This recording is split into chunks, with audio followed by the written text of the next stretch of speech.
Railway station के बीचों बीच एक लड़का फुट फुट कर रो रहा था। कुछ देर पहले ही उसने पटरी पर कूदकर अपनी जान देने की कोशिश की थी। चारों तरफ भीड़ जमा थी, लोग हैरान थे। लेकिन तभी वहां पहुंची एक करोड़पति महिला, जिसने उस लड़के को सबके सामने अपने सीने से लगा लिया। कहानी यही खत्म नहीं होती, असली कहानी तो इसके बाद शुरू होती है। वह महिला उस लड़के को अपने साथ अपने घर ले गई और कुछ दिन तक जैसे उस लड़की की ज़िंदगी बदल गई थी। पर कुछ दिन बाद जो हुआ वो सिर्फ उस लड़के के साथ नहीं हुआ, वो इंसानियत के साथ हुआ। पूरी कहानी जानने के लिए वीडियो को आखिरी सेकेंड तक ज़रूर देखें। लेकिन उससे पहले वीडियो को लाइक करें, चैनल को सब्सक्राइब जरूर करें और कमेंट में अपना और अपने शहर का नाम जरूर लिखें।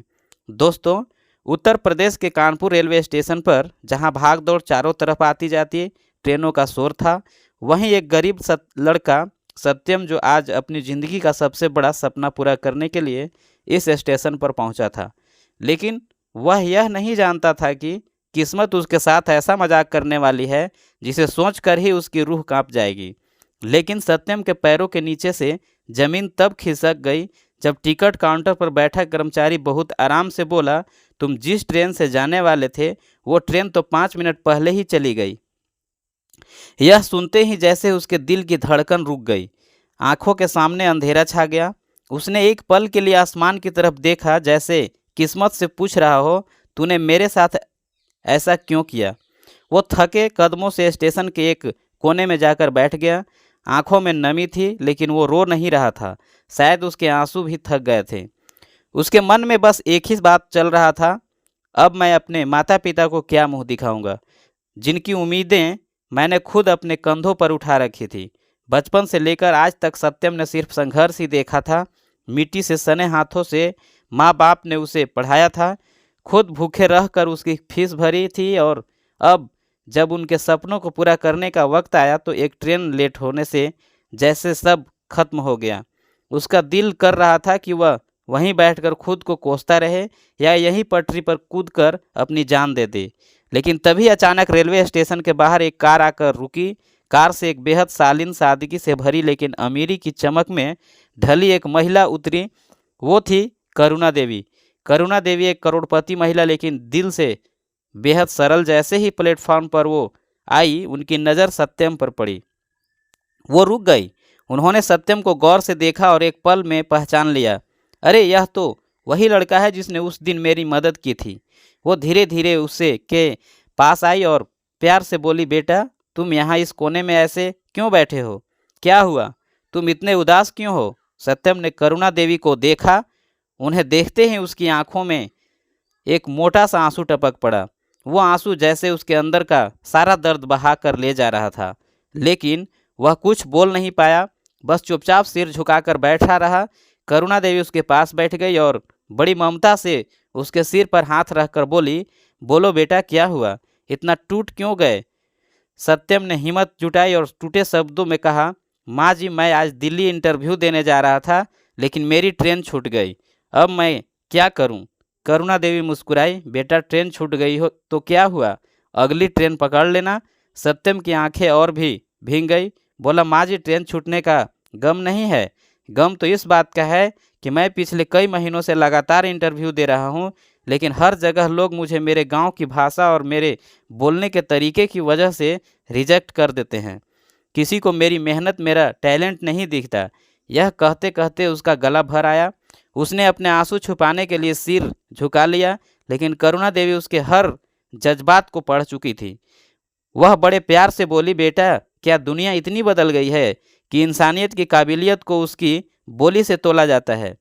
क्या कोई नहीं देखता कि तुम्हारे दिल में कितनी सच्चाई है। सत्यम ने धीरे से कहा, माँ जी मैं जानता हूँ मेरे अंदर टैलेंट है, लेकिन मेरे पहनावे, मेरी भाषा, मेरे गांव की सादगी को लोग मेरी कमजोरी मान लेते हैं।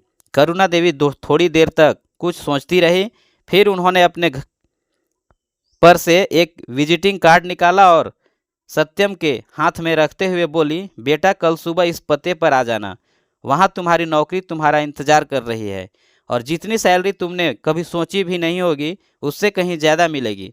सत्यम उनकी तरफ हैरानी से देखने लगा, जैसे विश्वास नहीं हो रहा था। कि जो उसके लिए कुछ खत्म हो चुका था वहाँ से एक नई शुरुआत निकल आई है।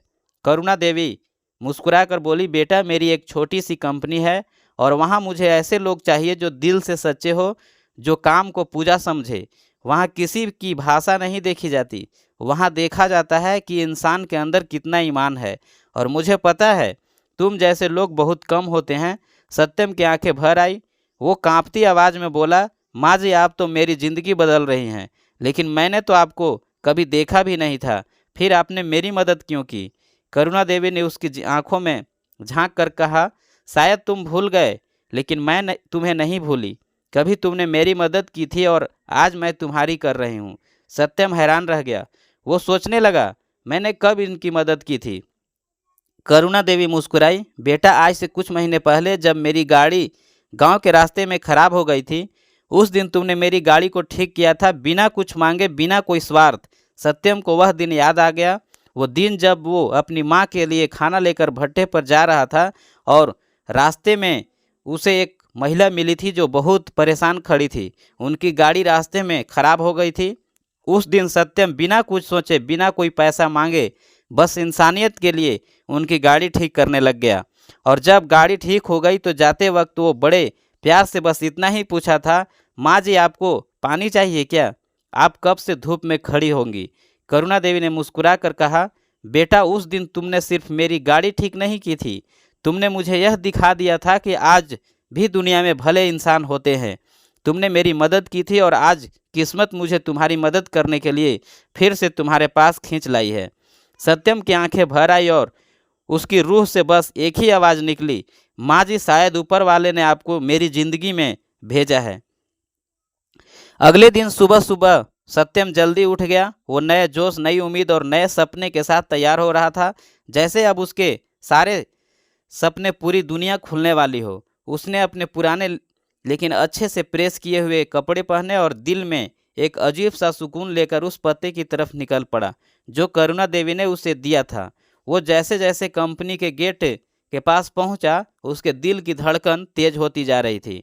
डर भी था, खुशी भी थी, और कहीं न कहीं मन के किसी कोने में यह भी था कि शायद यह सब एक सपना हो। वह जैसे ही रिसेप्शन पर पहुंचा, बहुत धीमे से बोला, मेरा नाम सत्यम है, मुझे करुणा मैडम ने बुलाया है। रिसेप्शन पर बैठी लड़की मुस्कुराई, जैसे वो पहले से ही उसका इंतजार कर रही थी। बिना कुछ पूछे वो बोली, आप सीधा ऊपर बॉस के केबिन में चले जाइए, मैडम आपका इंतजार कर रही हैं। सत्यम के कदम धीरे धीरे उसके केबिन की तरफ बढ़ने लगे, जैसे हर कदम के साथ उसके सपनों की दूरी कम होती जा रही थी, जैसे दरवाजे के उस पार उसकी पूरी किस्मत बदलने वाली थी। जैसे ही उसने केबिन के दरवाज़ा खटखटाया, अंदर से आवाज़ आई, आ जाओ बेटा। दरवाज़ा खोलते ही सामने वही मुस्कुराता चेहरा था, करुणा देवी। उन्होंने जैसे अपने बेटे को देखा हो, बड़े प्यार से बोली, आओ बेटा, मैं तुम्हारा ही इंतजार कर रही थी। सत्यम थोड़ी हिचकिचाहट के साथ अंदर आया। करुणा देवी ने एक लेटर उसकी तरफ बढ़ा दिया और बड़े प्यार से बोली, यह लो बेटा तुम्हारी नौकरी का लेटर। कल से तुम हमारे साथ काम करोगे और तुम्हारे लिए कंपनी की तरफ से रहने का भी इंतजाम कर दिया है। सत्यम हैरान रह गया। वो बोल ही नहीं पाया, जैसे उसकी जुबान को किसी ने बांध दिया हो। आंखें नम हो गई। उसने धीरे से कहा, माँ जी आपने मेरे लिए इतना सब कुछ क्यों किया? करुणा देवी मुस्कुराकर बोली, बेटा तुमने भी तो मेरे लिए बिना सोचे मदद की थी, और तुम्हारे जैसे लोग बहुत कम होते हैं जो बिना मतलब के किसी के लिए कुछ करते हैं। सत्यम ने अपनी आंखें पोंछी और हाथ जोड़कर बोला, माँ जी मैं आपको कैसे धन्यवाद कहूँ, आपके इस एहसान को मैं कभी नहीं भूलूंगा। करुणा देवी धीरे से उठी और सत्यम के सिर पर हाथ रखकर बोली, बेटा जब इंसान सच्चे दिल से मेहनत करता है और कभी किसी के साथ बुरा नहीं सोचता, तो ऊपर वाला उसकी किस्मत खुद लिखता है। वो दिन सत्यम के लिए किसी सपने से कम नहीं था। उसके हाथ में ज्वाइनिंग लेटर था, रहने की जगह थी, और अब उसके दिल में एक नई उम्मीद थी। सत्यम ने वही से अपने घर फ़ोन किया। माँ ने जैसे ही बेटे को आवाज़ सुनी, वो रोने लगी। पिताजी की भी आंखें भर आई। सत्यम ने बड़ी खुशी से कहा, माँ बाबूजी अब सब ठीक हो गया, मुझे नौकरी मिल गई, और वह भी बहुत बड़ी कंपनी में। अब आपका बेटा आपको कोई तकलीफ़ नहीं देगा, अब आपकी सारी जिम्मेदारियां मैं उठाऊंगा। उधर माँ खुशी से रो रही थी और इधर सत्यम के आंसू थम ही नहीं रहे थे। वह अपने घर वालों को बार बार यह कहता रहा, माँ बाबूजी, अब आपके भट्ठे पर काम करने की ज़रूरत नहीं है, अब आपको कोई कर्जा चुकाने की ज़रूरत नहीं है, अब सब कुछ मेरा है, मैं सब संभाल लूँगा। वो दिन जैसे उसकी पूरी ज़िंदगी का सबसे खूबसूरत दिन था। अब उसकी सुबह भी नई थी, उसका सपना भी नया था और सबसे बड़ी बात, अब उसके पास वह मौका था जो उसकी पूरी किस्मत बदलने वाला था। सत्यम ने दिल लगाकर काम करना शुरू कर दिया। वो कंपनी में हर छोटा बड़ा काम इतनी ईमानदारी से करता कि सभी लोग उसकी तारीफ करने लगे। कभी समय से देर नहीं होती, कभी किसी काम में लापरवाही नहीं होती और सबसे बड़ी बात, सत्यम अपने स्वभाव से सबका दिल जीत लेता। उसकी सादगी, उसकी ईमानदारी और उसका मेहनती स्वभाव धीरे धीरे करुणा देवी के दिल में भी गहराई से बसने लगा।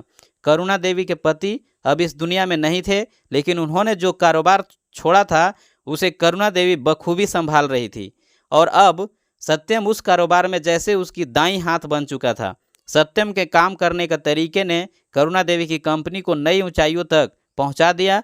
मुनाफा बढ़ने लगा। लोग कहने लगे, सत्यम जी के आने के बाद इस कंपनी में जैसे बरकत आ गई है। लेकिन सत्यम आज भी वही था, वही सादगी, वही आदर और वही झुकी नज़रें। उसने कभी खुद को बड़ा नहीं समझा और ना ही कभी किसी से कोई विशेष अधिकार मांगा। वह बस ईमानदारी से अपना काम करता रहा। करुणा देवी के दिल में एक दिन अचानक यह ख्याल आया, अगर मेरी बेटी की ज़िंदगी का हमसफ़र ऐसा ही सच्चा, ईमानदार और मेहनती लड़का हो तो क्या बात होगी। उनकी बेटी नेहा जो पढ़ी लिखी, समझदार और संस्कारी थी और अपनी माँ से बहुत जुड़ी हुई थी। करुणा देवी ने एक दिन अपनी बेटी से बड़ी सहजता से कहा, बेटी, मैं चाहती हूँ तेरी शादी एक ऐसे लड़के से हो जो भले ही पैसे वाला ना हो लेकिन दिल से अमीर हो, जो तुझे हमेशा इज्जत दे और तुझे कभी अकेला महसूस न होने दे। नेहा मुस्कुरा कर बोली, माँ, आप जिसे भी पसंद करोगी मैं आंख बंद करके हाँ कह दूंगी, क्योंकि मुझे पता है आप मेरे लिए बुरा कभी नहीं सोच सकती। करुणा देवी के मन में सत्यम का चेहरा बार बार आ रहा था। वह दिन भी याद आ रहा था जब सत्यम ने बिना किसी लालच के उनकी मदद की थी और आज भी वह उनके कारोबार का सबसे वफादार और मेहनती इंसान बन चुका था। लेकिन करुणा देवी जानती थी कि सत्यम कभी खुद आगे नहीं बढ़ेगा, वह कभी अपनी इच्छा नहीं जताएगा और शायद इस रिश्ते को वह खुद से स्वीकार भी ना करें। करुणा देवी ने एक दिन सत्यम को अपने केबिन में बुलाया, बड़े प्यार से बोली, बेटा, अगर मैं तुमसे कुछ कहूँ तो क्या तुम बुरा मानोगे? सत्यम ने झुककर कहा, माँ जी, आप मेरे लिए क्या हैं यह आप जानती हैं, आप जो भी कहेंगी वह मेरे लिए आदेश होगा। करुणा देवी ने बड़ी गंभीरता से कहा, बेटा, मैं चाहती हूँ कि मेरी बेटी नेहा की शादी तुमसे हो। मुझे तुम्हारे जैसा सच्चा और भरोसेमंद लड़का कहीं नहीं मिलेगा। सत्यम के पैरों तले जमीन खिसक गई। वह हकला कर बोला, माँ जी, आप क्या कह रही हैं? मैं और आपकी बेटी, आप करोड़पति और मैं एक गरीब भट्ठे वाला का बेटा, मेरा और आपकी बेटी का कोई मेल नहीं है। करुणा देवी मुस्कुराई, बेटा, रिश्ते खून और पैसे से नहीं बनते, दिल से बनते हैं और मेरे दिल को तुझ पर पूरा भरोसा है। मैं जानती हूँ तू मेरी बेटी का सच्चा साथी बन सकता है। सत्यम फिर भी असमंजस में था। बोला, माँ जी, यह फैसला मेरे बस का नहीं है, आपको मेरे माता पिता से बात करनी होगी। अगर वह हाँ कहेंगे तो मुझे कोई आपत्ति नहीं होगी। करुणा देवी ने उसी पल कहा, बेटा, मैं कल ही तुम्हारे गांव जाऊंगी और अपने इस फैसले की इजाज़त तुम्हारे माता पिता से खुद लूंगी। अगले ही दिन करुणा देवी अपनी बेटी नेहा के साथ लेकर सत्यम के गांव पहुंची। वह वही गांव था जहां कभी सत्यम के माँ बाप ने अपना खून पसीना एक करके बेटे को पढ़ाया था, जहां उनकी झोंपड़ी के हर कोने में गरीबी का दर्द और मेहनत की खुशबू आज भी बसी हुई थी। सत्यम के माता पिता जैसे ही घर के बाहर करुणा देवी को अपनी बेटी के साथ आते हुए देखे तो हैरानी में पड़ गए। आंखों में सवाल थे और दिल में डर भी। इतनी बड़ी मालकिन हमारे यहाँ क्यों आई है? करुणा देवी ने बहुत प्यार से उन्हें प्रणाम किया और जमीन पर बैठते हुए बोली, मैं कोई अमीर गरीब देखने नहीं आई हूँ, मैं तो बस अपनी बेटी के लिए आपके बेटे का हाथ मांगने आई हूँ। सत्यम के पिता कुछ समझ नहीं पाए। बोले, मालकिन, आप क्या कह रही हैं? करुणा देवी ने बड़ी सरलता से कहा, मैं चाहती हूँ कि मेरी बेटी नेहा की शादी आपके बेटे सत्यम से हो। मुझे उससे अच्छा लड़का नहीं मिलेगा। सत्यम के माँ बाप तो जैसे सुनकर चौंक गए। माँ बोली, मालकिन, आप तो बहुत बड़े लोग हैं और हम तो बस मिट्टी में लिपटे मजदूर हैं, आप मजाक तो नहीं कर रही? करुणा देवी मुस्कुराकर बोली, बहन जी, रिश्ता दिल से होता है और मेरे दिल के ने आपके बेटे को अपना लिया है। वो मेरे लिए सिर्फ एक कर्मचारी नहीं है, वो मेरे बेटे जैसा है और अब मैं उसे अपने घर का हिस्सा बनाना चाहता हूँ। सत्यम के माता पिता की आंखें भर आई। वो कांपते हुए बोले, अगर आपको सच में हमारा बेटा पसंद आया है तो हम क्या कोई आपत्ति नहीं है, बस आप उसका साथ कभी मत छोड़िएगा। करुणा देवी ने झट से सत्यम के माँ बाप को प्रणाम किया और कहा, आपका बेटा अब मेरा भी बेटा है। वह दिन जैसे सत्यम के पूरे परिवार के लिए किसी सपने से कम नहीं था। कुछ दिन बाद सादगी से सत्यम और नेहा का विवाह कर दिया गया, बिना किसी दिखावे के, बिना किसी शोर शराबे के, बस दिल से दिल का बंधन। शादी के बाद सत्यम करुणा देवी के घर में रहने लगी, लेकिन उसकी सादगी अब भी वैसे ही थी। उसने कभी करुणा देवी की दौलत को अपना हक नहीं समझा। वो हमेशा कहता, माँ जी, यह सब कुछ नेहा का है, मैं सिर्फ मेहनत करने आया हूँ, मेरा हक सिर्फ मेरी कमाई पर है। नेहा भी अपने पति के इस स्वभाव से बहुत खुश थी। उसे सत्यम जैसा सच्चा और ईमानदार हमसफर मिल गया था, जो कभी ऊंच नीच की बात नहीं करता, जो हमेशा उसे इज्जत देता और जो उसके घर वालों को भी अपने माँ बाप की तरह मानता। धीरे धीरे सत्यम ने अपने माँ बाप को भी अपने पास दिल्ली बुला लिया। वो अब भट्ठे पर नहीं जाते थे, वो आराम से अपने बेटे के साथ रहते थे और हर दिन भगवान का शुक्रिया अदा करते, हमें ऐसा बेटा मिला जो हमें कभी प्यारा पराया नहीं समझा। इसी तरह कुछ साल बीत गए। सत्यम ने अपनी मेहनत से अपने माँ बाप के लिए एक अच्छा सा घर खरीद लिया, अपनी बहन की शादी भी की, लेकिन फिर भी उसके चेहरे पर कभी घमंड की परछाई तक नहीं आई। वो हर दिन बस यही कहता, माँ जी, जो भी मिला आपकी दुआ से मिला, मैं तो बस मेहनत करता हूँ। सत्यम आज भी वही था, वही सादा लड़का जो अपनी मेहनत से आगे बढ़ा था, जिसने दुनिया से सिर्फ एक बात सीखी थी, दिल से किया गया हर काम, हर मदद एक दिन जरूर लौट कर आता है। दोस्तों, क्या आप मानते हैं कि कभी किसी अनजान की मदद करके भी किस्मत बदल सकती है? क्या आप भी कभी किसी की मदद बिना मतलब किया है या करना चाहेंगे? कमेंट में ज़रूर बताइएगा। आपकी एक लाइन हमारे लिए बहुत कीमती है और अगर कहानी पसंद आई हो तो वीडियो को लाइक करें, शेयर करें और हमारे चैनल कमलेश रियल वॉइस को सब्सक्राइब जरूर करें। मिलते हैं अगले वीडियो में, तब तक खुश रहिए, अपनों के साथ रहिए और रिश्तों की कीमत समझिए। मिलते हैं नए वीडियो में नई कहानी के साथ, तब तक के लिए धन्यवाद। जय हिंद।